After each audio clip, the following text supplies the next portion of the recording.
Ontem, dia 8 de abril, foi o Dia Internacional de Combate ao Câncer.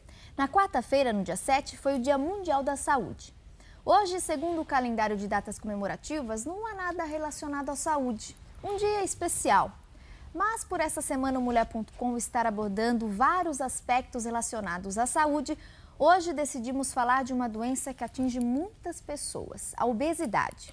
E como a obesidade é séria e perigosa, muito mais do que a gente imagina, eu convidei para voltar ao programa uma pessoa muito especial, um expert no assunto. Esse ano ele já teve a oportunidade de participar 2 vezes aqui do programa Mulher.com e a participação dele deu tanta repercussão, foi tão bacana, vieram tantos e-mails, tantas perguntas, que hoje ele está de volta. César, muito boa tarde. Olá, tudo bem, o Tatiana? César, que é terapeuta comportamental, especialista craque em obesidade. E da última vez que ele participou, eu tive a oportunidade de entrevistar e a gente recebeu muitos e-mails porque ele deu uma verdadeira aula sobre o corpo humano. Obrigado. E aí, César, a gente recebeu muitas perguntas, até encaminhamos depois para você. Várias perguntas. E os telespectadores ficaram muito felizes porque receberam retorno. E recentemente a gente recebeu uma outra perguntinha de uma telespectadora, mas uma pergunta bastante curiosa. Vamos ver. E até eu disse que você estaria voltando ao programa hoje e eu queria compartilhar com todo mundo que está em casa. Ela pergunta se é verdade que a pessoa obesa diminui de tamanho. Como? Ela já ouviu falar isso. A ver, pessoa obesa, é verdade que ela diminui de tamanho. Olha, é interessante essa pergunta, não é? Vamos entender aí. Tem algum fundamento, embora pareça ser uma coisa assim, meio que absurda, né?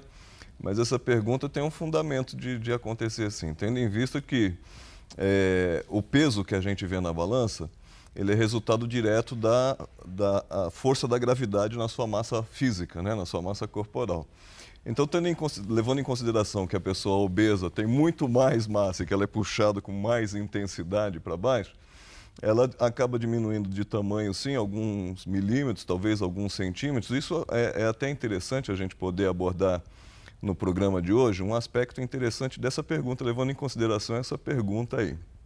Porque é sabido que a pessoa obesa, ela sofre uma coisa chamada tracionamento das vértebras. Ela diminui de fato, não é? Então, nós sabemos que a coluna vertebral, ela tem 33 vértebras. E ela se divide em algumas partes, que é a cervical, a torácica, tem a lombar e a sacrocoxigeana, que é do cóccix, a última parte da coluna, não é? Então, o que acontece? A medula é a expansão do cérebro. Os nervos, eles passam por dentro das vértebras.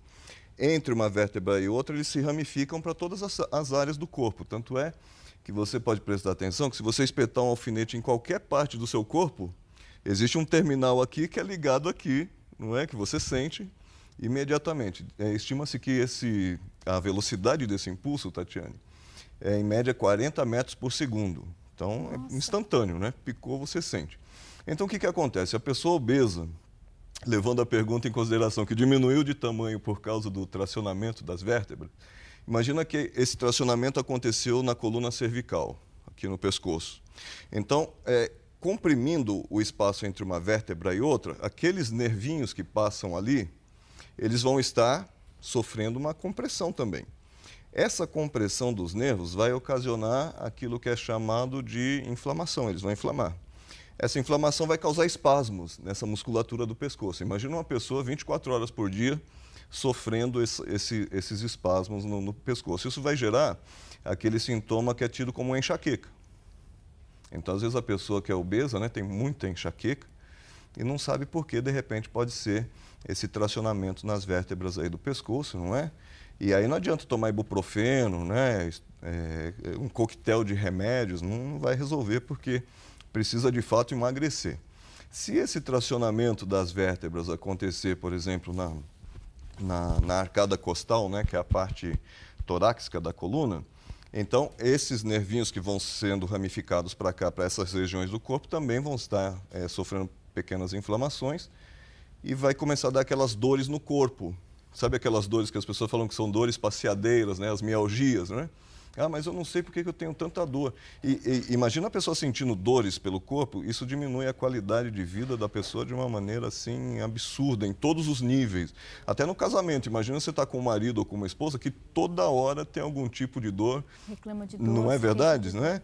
Isso destrói muitos casamentos por aí, não é? Toda hora. Então, também acontece, a pessoa começa a ter dormência nos dedos, porque isso é um sinal de que o impulso, lembra aquela velocidade sendo comprimido às vértebras, a velocidade do impulso não é mais a mesma. Então ele tem o impulso nervoso não está ocorrendo naquela velocidade, está mais lento. Isso prejudica tudo na vida, não é? Basta a gente lembrar que quando você está dirigindo na avenida e uma das vias tem um acidente, o que acontece com o resto? Comprimiu uma mão só, toda fica aquele trânsito quilométrico, não é?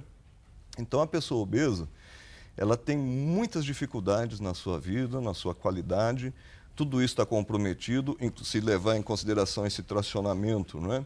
Na coluna lombar, a parte lombar. Quando a pessoa anda, a vértebra ela faz como que ela tem um certo deslizar uma sobre a outra, até para que você vai pegar alguma coisa no chão, você tem essa amplitude desse movimento. Né? Fazer. Você pode fazer para o lado e tal. No obeso, como ele está tracionado, para impedir que esse deslizar mastigue os nervos, o que a coluna faz para manter a pessoa viva? O corpo ele é fantástico, não é? Então, a coluna lombar ela começa a se soldar para evitar que os nervos sejam mastigados. Então, ele perde essa mobilidade. E isso está ligado à autoconservação da pessoa. Não é? Então, vai ter ocasiões na vida que você precisa pular, você precisa correr. O obeso ele não consegue nem pular, nem correr. Isso, às vezes, imagina no meio da rua, às vezes você percebendo um perigo iminente, você tem que correr e a pessoa não pode correr, de repente causa